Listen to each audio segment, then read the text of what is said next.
Programang ito ay rated SPG. Striktong patnubay at gabay ng magulang ang kailangan. Maaaring may masiselang tema, lengguwahe, karahasan, sexual, horror o droga na hindi angkop sa mga bata. Mga kaganapan sa Lilet Matias. Sa isang masalimuot na laban sa korte, nag-aalab ang galit ni Mia sa kanyang mga kapatid. Ang kanilang laban ay hindi lamang tungkol sa lupa, kundi pati na rin sa pagkatao at kredibilidad. Si Atty. Renan, na tila isang mapanlinlang na manlalaro, ay nagplano na sirain ang reputasyon ni Mia sa harap ng hukuman. Sa kanyang galit, hindi makapagpigil si Mia at hinarap ang kanyang mga kapatid, na tila nagiging kasangkapan na lamang sa masamang balak ni Atty. Renan. Sa kabila ng mga pangako ng kanyang mga kapatid, tila nagiging mas madumi ang laban. Si Lilet, na hindi nagpatinag, ay hinarap si Atty. Renan at tinanong ang kanyang tunay na motibo. Sa halip na magpakatotoo, nagbigay lamang si Renan ng mga pang-iinis na nagpatibay sa takot ni Lilet na may tinatago ang abogado.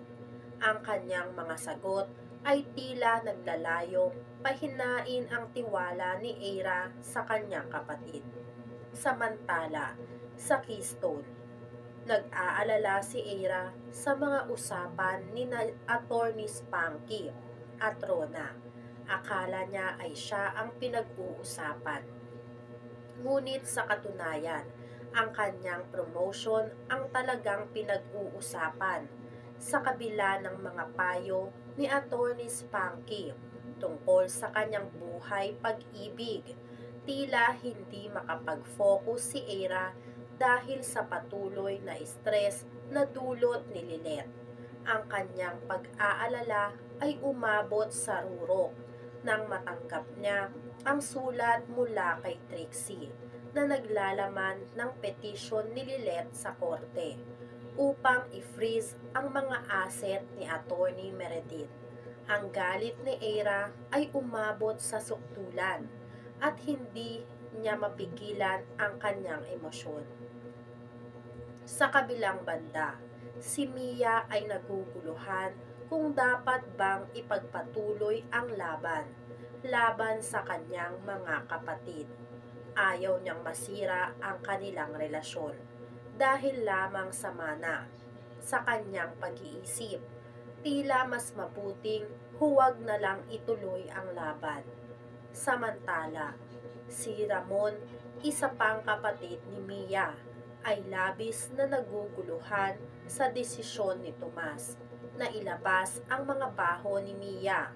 Sa kanyang puso, alam niyang hindi ito makatarungan at nagbigay siya ng ultimatum kay Tomas, ang kapatid nila o ang pera. Ang kanyang pagmamalasakit kay Mia ay nagbigay diin sa halaga ng pamilya sa kabila ng mga pagsubok. Sa isang masayang pagkakataon, nakatanggap si Trixie ng regalo mula kay Lilet na nagbigay ng pag-asa sa kanilang relasyon bilang magkapatid.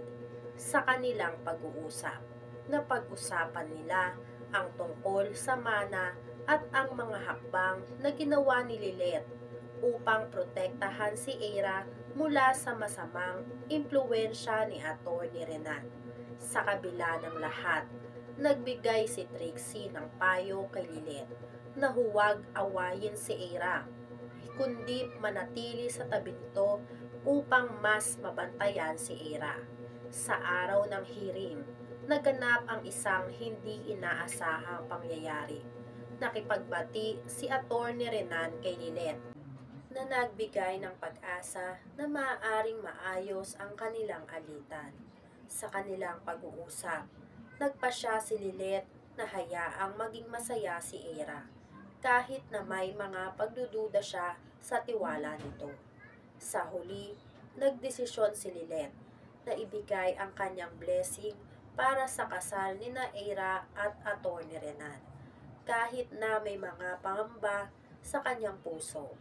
Ang mga kaganapang ito ay nagbigay diin sa halaga ng pamilya, tiwala at pagmamahal sa kabila ng mga pagsubok. At dahil dito, ito ngang si Atty. Renan ay masayang masaya dahil sa wakas ay hindi na hinayaan ni Lilet na kontrahin ang pagmamahalan na pakunwari nilang dalawa ni Eira. Dahil sa totoo lang, ito ngang si Eira ay bulag na bulag at in love pa rin dito kay Atty. Renan. Kahit napakadami na ng red flag na ipinapakita nitong si Atty. Renan. Ang mahalaga kay Eira ay maging masaya ang puso niya.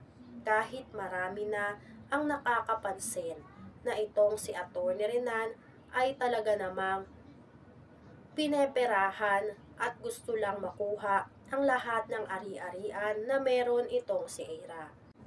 Kahit na nga ibinigay na nitong si Lilet ang blessings niya para dito kay Eira at Atty. Renan para matuloy ang kasal ng dalawa, ay hindi pa rin tumitigil si Lilet na imbestigahan itong si Atty. Renan upang malaman kung may tinatago talaga itong mga sikreto, katulad na lang ng sikretong pagkakamkam ng yaman nitong si Eira, dahil natatakot si Lilet na baka iwan na lang bigla si Eira nang walang-wala na.